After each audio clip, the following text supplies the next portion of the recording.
All right, in this video we want to discuss a certain class of immune cells called antigen-presenting cells. These cells are critically important to our adaptive immune response. So we really want to understand what they do and how they function in that adaptive immune response. So let's add some basic details about antigen-presenting cells and see what we can learn. So again, antigen-presenting cells. The first thing that we should point out is that antigen-presenting cells are often, in our course, referred to as APCs. So throughout the rest of this presentation, I'm going to use that shorthand, APCs, to refer to antigen-presenting cells. All right, so what are some basic details about antigen-presenting cells? First is that, again, they are critical components to our immunological third line of defense.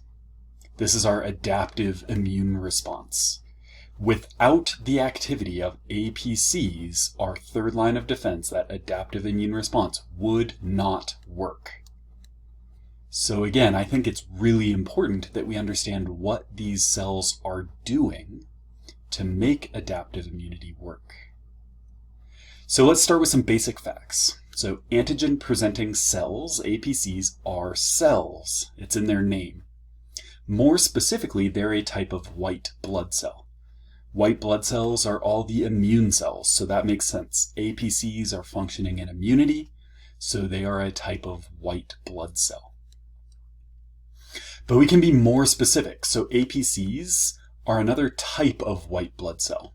And they're what we call agranulocytes. An agranulocyte is a white blood cell that lacks these visual granules in the cytoplasm of the cell. So this is a name that was given to these kinds of cells when scientists first began to study them under microscopes. They found some cells that had granules, they called them granulocytes. And they found other cells that lacked granules, so they called them agranulocytes. So APCs are white blood cells, and more specifically, they're agranulocyte white blood cells. To end this video, we'll talk about the specific kinds of APCs. And I just want to point out right now that there are three types, and we'll talk about monocytes, macrophages, and dendritic cells. We'll think about why we have three different types of these APCs. All three are white blood cells, all three are agranulocytes, all three are APCs. But before we get to the specific functions of those three different kinds of APCs, I want to point out just two more general facts about APCs. And the first is that they are all phagocytes. So they perform a process called phagocytosis, and we'll address more about that in just a second. Furthermore, there are special kinds of phagocytes. They are phagocytes that present antigens to other cells. So I think this explains the name of an antigen-presenting cell. An antigen-presenting cell is a cell that presents antigens to other cells. And we're going to think about why that is important in a second. But I just want to point out these basic facts about these cells and why I think these basic facts inform why they have the name antigen-presenting cells. All right, so let's start with phagocytosis, or what it means for a cell to be a phagocyte. So what are phagocytes? Phagocytes are cells that can detect something called a PAMP. And a PAMP is shorthand for a pathogen-associated molecular pattern. So what does that mean? A PAMP is just a set of molecules that exist on a pathogen, a bacteria or a virus, let's say, that are unique to that pathogen. They are a set of molecules that we do not find on our own cells. They are a set of molecules that only exist on that pathogen. And so there's sort of a signal, they're a sign that this pathogen, this cell or virus, is not your own cell. and that maybe it is something we should get rid of. So a PAMP is just a set of chemical signals on a cell that indicate that that cell is not normal in the human body. So here is a diagram that demonstrates how a phagocyte cell might detect a PAMP, a pathogen-associated molecular pattern. And so this macrophage cell has these receptor proteins sticking out of it, and they're touching all sorts of things in the environment. And perhaps they touch some peptidoglycan. We know that peptidoglycan is a complex chemical that never exists on human cells. So when this antigen-presenting cell, this phagocyte, detects peptidoglycan, it can reasonably assume that that's not normal in the body. And so it might decide to destroy it. Here, flagellin, bacterial flagella, never exist on human cells. So this receptor might detect flagellin, and that can inform the cell that this is foreign and needs to be destroyed. Right? So the PAMPs are these molecular patterns, complex molecules like peptidoglycan, flagellin, that indicate that that cell is not normal or is not a human cell. So what happens next? When a phagocyte detects one of these PAMPs and it has identified something that is foreign, it engulfs that pathogen, digests it within something called a phagosome, and then expels the waste. So here's a diagram that indicates that. So this phagocyte, this whole cell, detected this bacteria and engulfed it. Now the bacteria is inside the cell, inside something called a phagosome. And so the cell will dump a bunch of digestive enzymes from lysosomes into that phagosome so that the bacteria is killed through digestion. And then we have all this waste from digesting it. That waste will be expelled from the cell. Phagocytes, when they're killing a lot of bacteria, like during an infection, a lot of this waste will accumulate, and we commonly see that waste as pus in wounds. So pus is mostly phagocyte waste from digesting the pathogens. All right, so that's what phagocytes do. They detect foreign cells or molecules or viruses through their PAMPs, unique chemical identifiers of those foreign things. They engulf them, digest them, and then spit out the waste. Now, antigen-presenting cells are special kinds of phagocytes. So they do one extra step. So there are lots of phagocytes that are not antigen-presenting cells. And what we just discussed is where their job ends. But again, antigen-presenting cells are special.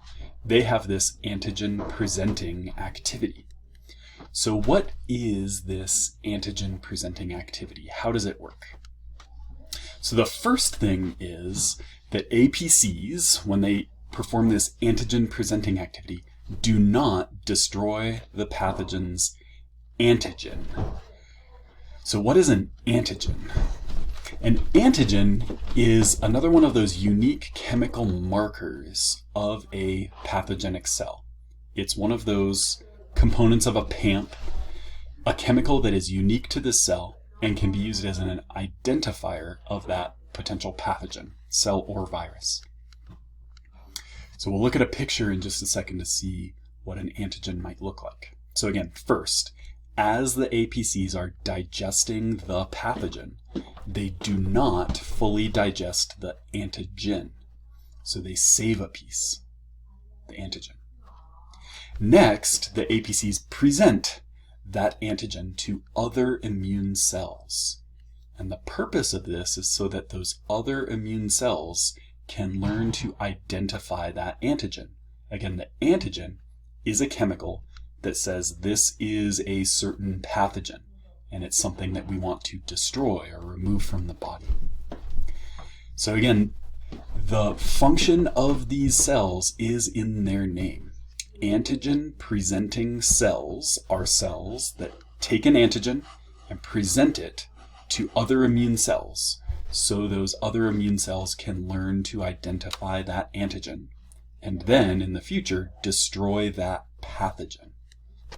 So let's look at a quick diagram of how antigen presenting cells do this. So here's an antigen presenting cell. Step one, they engulf that bacteria. So here they've found some bacteria that they want to get rid of because it's a pathogen. So they engulf it. Again, that's going to be digested in this phagosome. But in those phagosomes or lysosomes, they digest the bacteria, but they save the antigen. And in this diagram, the antigen are these little circles that are protruding off of the bacterial cell. So the little circles are a unique chemical that's only found on this pathogen. It's not found on your cells. It's not found on healthy bacteria that are living in your body. And these little circle chemicals are a way that we can tell that this is that dangerous bacteria and not something that is harmless. So as it's digesting the bacteria, it does not digest the antigen, the circles. It saves the antigen. It connects the antigen to a molecule. Here it's this MHC, or major histocompatibility complex. And then it presents the antigen on the outside of the cell. So it has saved the antigen and is presenting it on the outside of the cell. Again, now those other immune cells can come over to this APC and look at that antigen and learn to recognize it. That way they can learn to recognize this potentially harmful pathogen and help to destroy it. So APCs are performing this really critical role. They're identifying a pathogen. They're identifying how you can detect that pathogen, what the antigen is. And then they're showing that antigen to other immune cells so that they can protect you from that pathogen. So let's end by just talking about what are the kinds of APCs that we find in the body. All right, so we said earlier that there were 3 types of APCs, and let's start with monocytes. So monocytes are a type of APC. Specifically, monocytes are APCs that exist in the blood. So the only place in the body that we find APCs is in the blood. Monocytes do that exact process we just talked about. They identify pathogens, they engulf and destroy them, they save the antigen, they show the antigen to other immune cells so that those cells can begin to protect us from that pathogen. All right. There are also macrophages. Macrophages are APCs that do that exact same function, but why do we have a different name for these ones?